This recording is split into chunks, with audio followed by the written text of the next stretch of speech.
से चर्चा करने वाले हैं, उनका मार्गदर्शन हम सबको मिलने वाला है।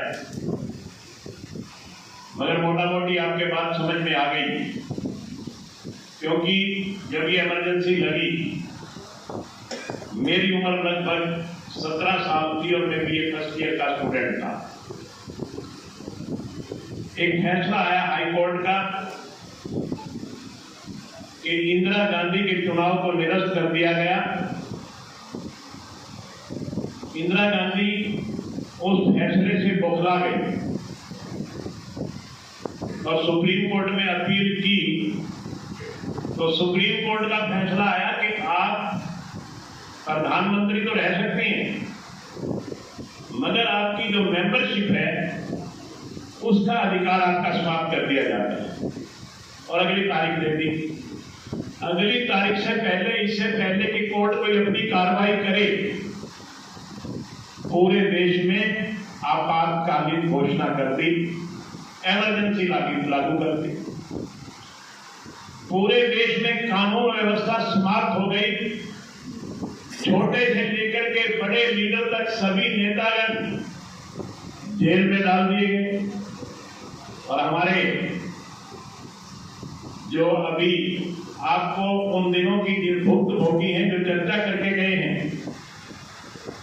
निहाल चंद चावला जी, हमारे हरीश मिनोचा जी, इन्होंने अपनी आत्मा से वो कष्ट सहे, ये जेल में गए हैं, इनके परिवार ने वो कष्ट सहे। निस्संदेह प्रेस की जो स्वतंत्रता थी उस पर भी लगाम लगा दी, अखबार को लिखने का अधिकार खत्म कर दिया, रेडियो में सच्ची खबर नहीं आ सकती थी, टेलीविजन तो उस समय मेरे ख्याल में कोई होगा, खबरें जो आती थी वो रेडियो में आती थी, वो भी खबरें आकाशवाणी से बंद कर दी गई। व्यक्ति को कहीं भी बोलने का अधिकार, कहीं अपील करने का अधिकार, यहां तक कि जो हमारी न्यायिक व्यवस्था है उसका दायरा भी सीमित कर दिया गया, न्याय प्रणाली को भी बांध दिया गया। जब इस सब बातों को देश ने भुगता, देश पूरी तरह से भयभीत हो गया, कोई भी व्यक्ति बाहर नहीं निकल सकता था, इतना भय का साया पूरे देश में हो गया था। क्योंकि मेरी उम्र उस समय 17 साल थी और मैं कॉलेज का स्टूडेंट था। मैंने अपनी आंखों से सब कुछ देखा। मैंने वो बात भी देखी जब करीब 19 महीने के बाद हमारे इन सभी नेताओं को आजाद किया गया और देश में चुनाव डिक्लेयर हुआ। जब तक चुनाव डिक्लेयर नहीं हुआ तब तक पूरा देश भयभीत था और हर आदमी ये सोच रहा था कि ले दे करके वोट तो कांग्रेस को ही देना पड़ेगा, क्योंकि भय इतना इंसान के दिल और दिमाग में था। मगर जैसे ही इलेक्शन डिक्लेयर हुआ, लोग खुद करके कांग्रेस के खिलाफ खड़े हो गए, पूरा देश खड़ा हो गया।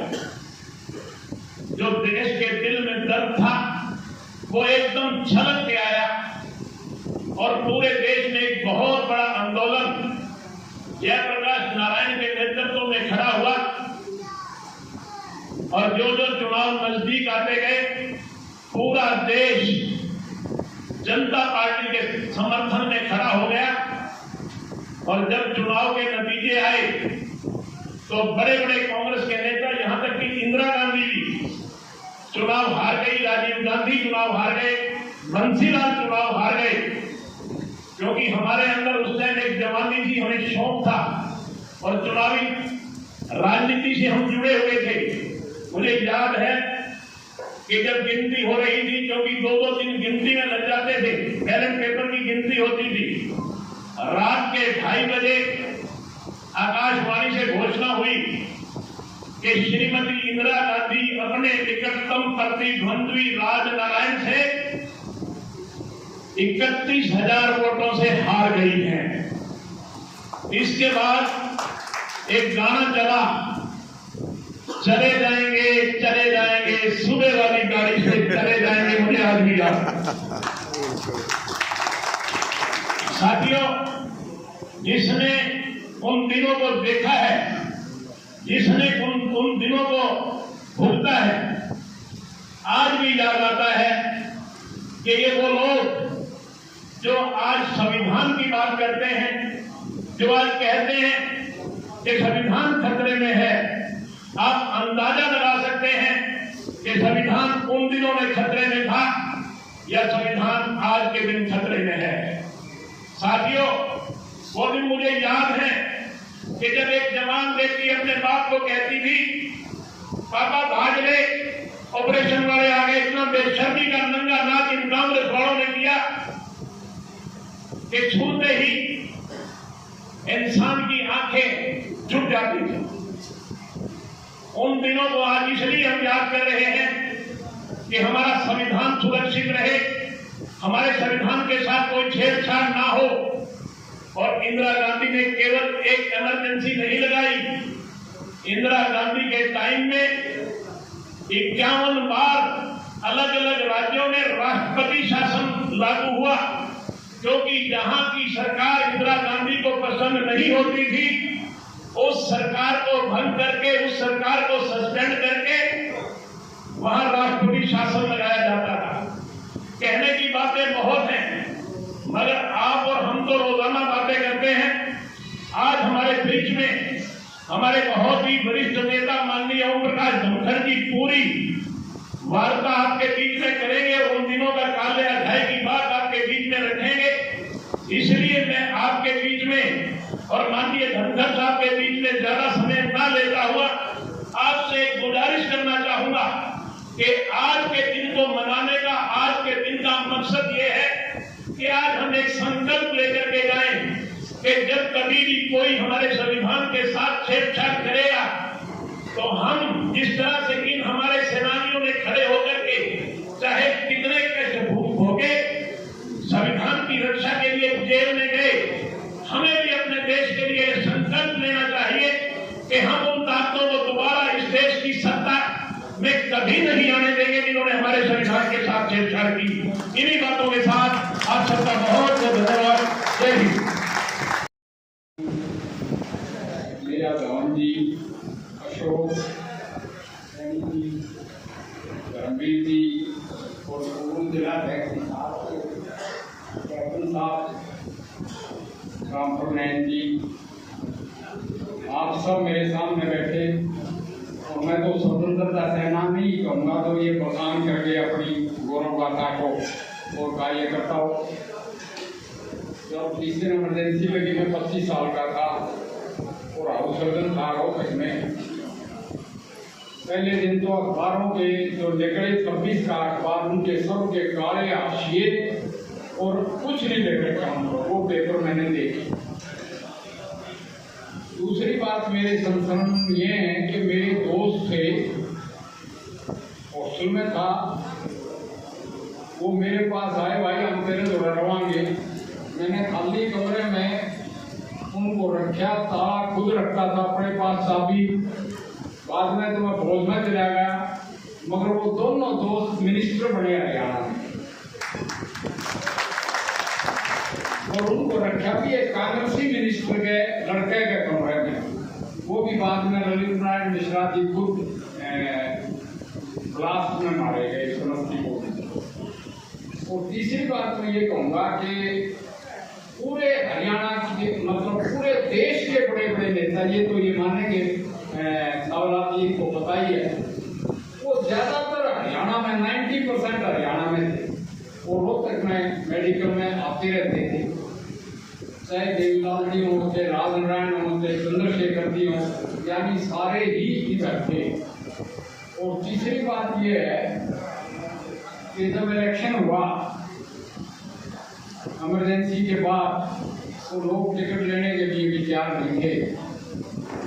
मैंने अखबार में हेडिंग पढ़ा कि battle line drawn between defence minister and ex serviceman, यानी भिवानी में कर्नल वीरेंद्र सिंह जो माना डूबे थे, उन्होंने एक्स सर्विसमैन को लीड किया और रक्षा मंत्री को डिफीट दे दी, यानी हरा दिया।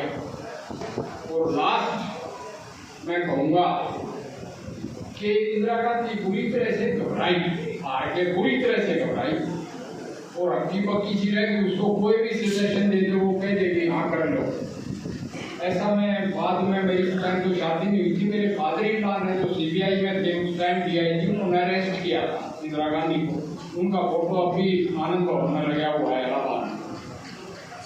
तो किसी ने सजेशन किया, मैं नाम नहीं लूंगा, मुझे पता है कि मार्शल लॉ लगा और उसने आर्मी चीफ को बुलाया, general TN Raina army chief के जो उसका कश्मीरी रिश्तेदार भी, उसने कहा मार्शल लॉ लगा दो। जनरल रैना ने अपनी किताब में लिखा है और उसने साफ कह दिया जनरल साहब ने कि madam you have lost your balance, आप तो अपना कोऑर्डिनेशन यानी संतुलन खो बैठे हैं, रिजाइन करो।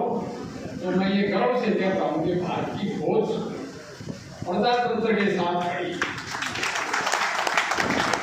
इतना बहुत है क्योंकि मुख्य वक्ता और ध्यान साहब फिर वक्त कम रह गया। आज उनका अधिकार था बोलने का जो जेल में गए। भारत माता की जय।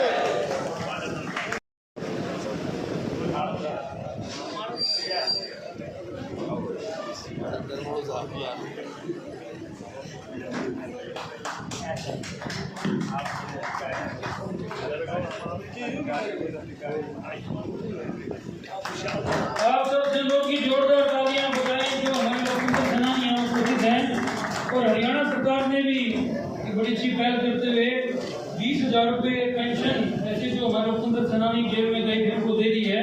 ये भी बड़ा ही प्रशंसनीय कार्य है। मैं आग्रह करूँगा श्रीमती बिमला देवी जी, धर्मपत्नी स्वर्गीय मामचंद जी,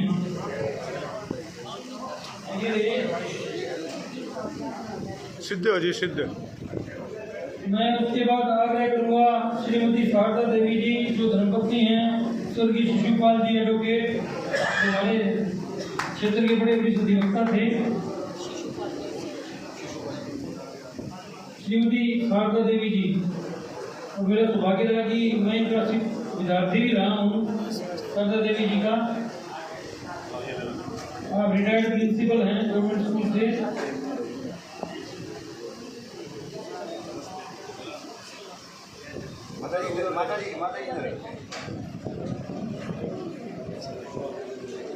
मैं अब आग्रह करूँगा श्रीमती वंदना देवी जी जो धर्मपत्नी स्वर्गीय विनोद कुमार जी जिनकी चर्चा माननीय हरीश जी ने भी अपने संस्मरण में की थी। श्रीमती वंदना देवी जी धर्मपत्नी स्वर्गीय विनोद कुमार जी और उनके सुपुत्र रोहित जी भी यहाँ उपस्थित है जो संघ के हमारे दायित्ववान कार्यकर्ता हैं।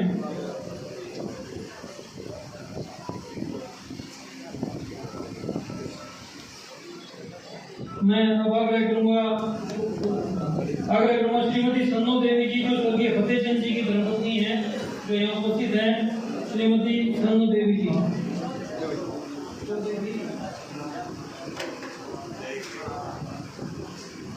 सभी कार्यकर्ता यहाँ बैठे रहे। अभी जिनके उद्बोधन के लिए हम सब लोग एकत्र हुए हैं से हमारे भारतीय जनता पार्टी हरियाणा के क्रम में प्रदेश अध्यक्ष वर्तमान में राष्ट्रीय सचिव रेखा जी का धर्मन जी का उद्बोधन में अवसर को मिलेगा। चलो माता जी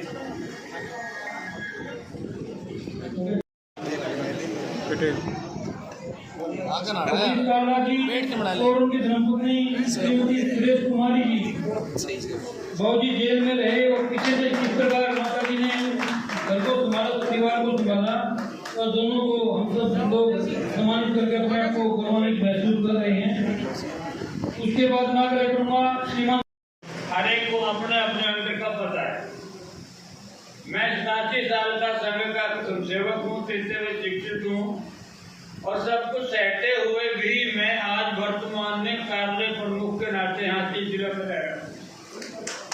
जितना भी मेरे से काम हुआ था मैंने उनको पहले कह रखा है कि मेरी कैपेसिटी के अनुसार, मैंने बताया था ना 87 साल की आयु पर, मेरी कैपेसिटी के अनुसार जो काम मुझे दिया जाएगा मैं उसको पूर्ण करूँगा और आज भी मैं करने को तैयार रहता हूँ।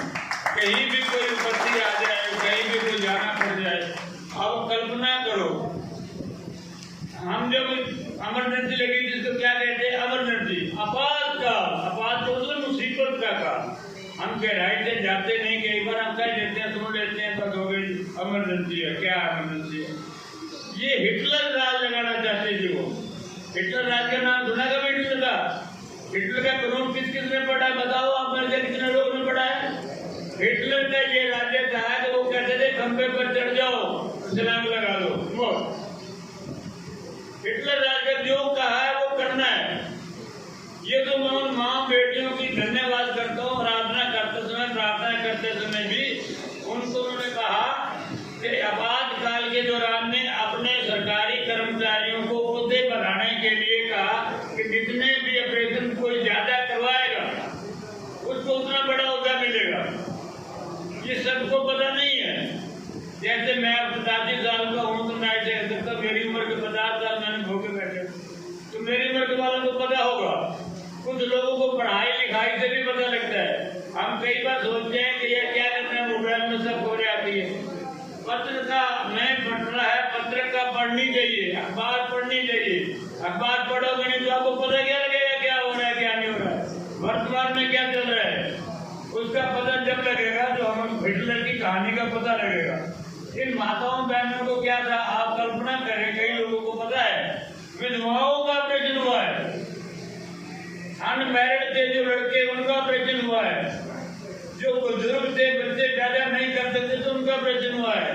और गाँवों में तो जाते लेकर गातियां लेकर हथियार लेकर खड़े हो गए। मैं तो उनका धन्यवाद करता हूँ। हमारी जेल में हिसार के रामबाजी लोहिया पेड़ के नीचे बैठकर जब गीत गाते थे मस्ती के, वो कहते थे घबराओ नहीं निहालचंद, घबराने की जरूरत नहीं है, इसी पेड़ के नीचे फांसियां लगेगी। खुश होते थे बड़े, इतना खुश होते थे, हद से ज्यादा लोग तो पानी देने के लिए तैयार बैठे हैं। कोई बात नहीं है। कहने का मतलब है कि जो हमारी जमानत के लिए आया हमारे थाने में, बलबीर सिंह एसएचओ था, उसने केस पढ़ाया DIR का। मेरे को कहा कि जमानत के लिए जमानत नहीं करवानी। अब हमारे को तो पहले सूचना थी, इमरजेंसी 25 रात को लगी, हमने डिक्लेयर किया 25 रात को बीती 26 को करते। ये सबको पता है, बताने की जरूरत नहीं रहती। और 7 तारीख में मेरे को कहा कि पुलिस के हाथ में नहीं आना। 35-37 साल की आयु थी, भगवान की तरफ से जान भी जी रही है। आपको जान देती है वो भी अच्छा है, हम उसका भी धन्यवाद करते हैं। 37 साल की आयु में ये कह दिया, तालियां बजाएंगे सब लोग। बहुत बड़ी बात है, हमें बातों में लगती है, लेकिन उस समय का जो दौर था, उस समय का जो समय था और आज जो बताने में हमें बड़ा फर्क है। किस प्रकार यातनाएं सही बाबूजी 15-5 महीने 17 दिन जेल में रहे और उनके पीछे से किस प्रकार माता जी संतोष मुर्जा जी ने इस घर को संभाला, वो बड़ा ही विस्मरणीय पल है।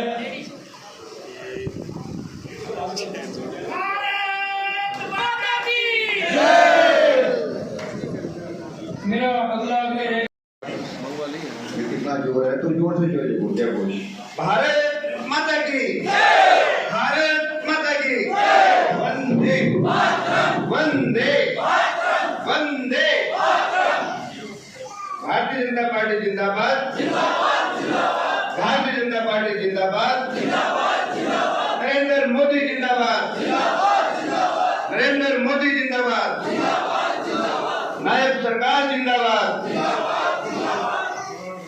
आज सदनातून जिला झांसी में इमरजेंसी के 50 साल पूर्ण होने पर इस सेमिनार में हम सबका मार्गदर्शन करने के लिए पहुंचे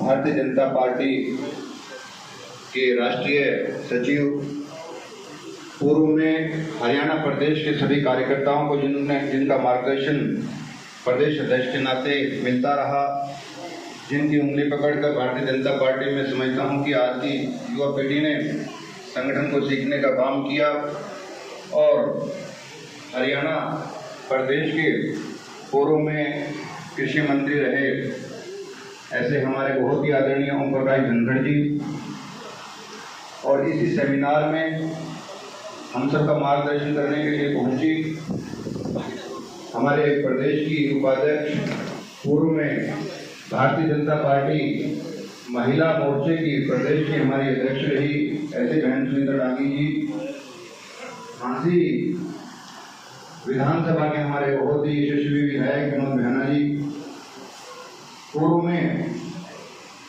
देश की सेनाओं की रक्षा करते हुए और राज्यसभा के सांसद रहे ऐसे जनरल डीपी बैस जी, पूर्व में जो हमारा हिसार जिला है उसके कप्तान रहे और आर्मी में भी कप्तान रहे ऐसे कैप्टन भूपेंद्र जी, हमारे बहुत ही प्रिय साथी, पूर्व में जिन्होंने हिसार जिले के संगठन में भी अनेकों दायित्व निभाए और आज नगर निगम हिसार के मेयर हैं ऐसे भाई प्रवीण पोपली जी, मेरे साथ जिले में उपाध्यक्ष का दायित्व और पूर्व में हिसार जिले के महामंत्री रहे और अब झांसी जिले में उपाध्यक्ष भी और महामंत्री का भी दायित्व जो देख रहे हैं ऐसे मेरे छोटे भाई धर्मवीर दिग्गज जी, और इस कार्यक्रम के नाते से हमारे बहुत ही पुराने साथी, बहुत ही वरिष्ठ साथी 25, 26, 27 ऐसे देश भर में 3 दिन जो संविधान की हत्या की गई,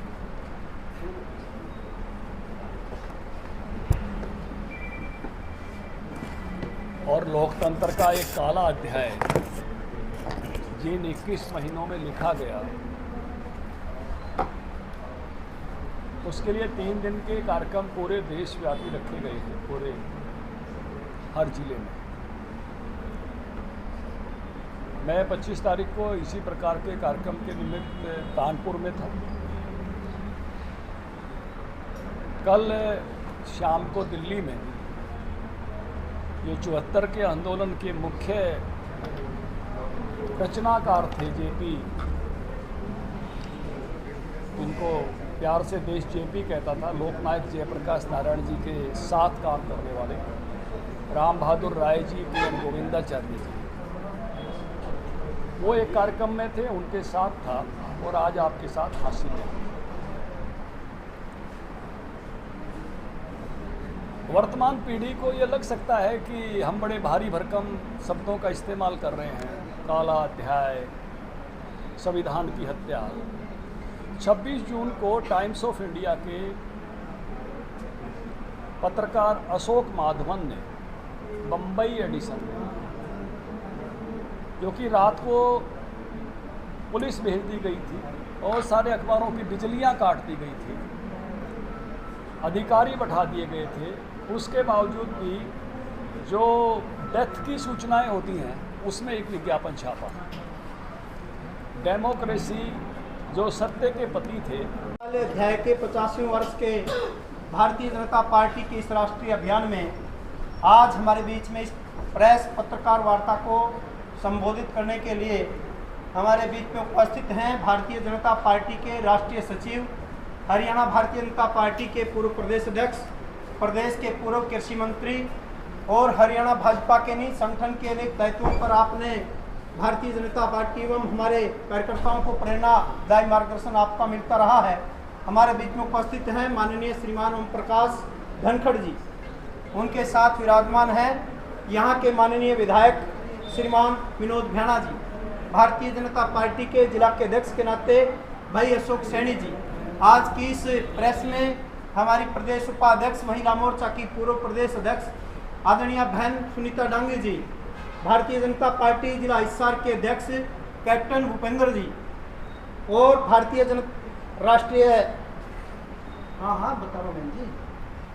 राष्ट्रीय सेना में अपने जनरल डीपी वत्सी पूर्व सांसद भारत सरकार यहाँ उपस्थित हैं। प्रदेश की प्रवक्ता के नाते नेहा धवन जी यहाँ उपस्थित हैं।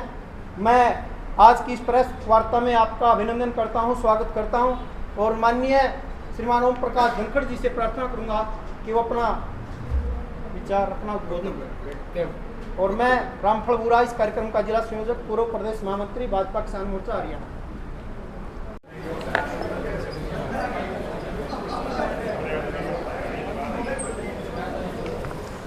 क्या क्या कोई बात नहीं।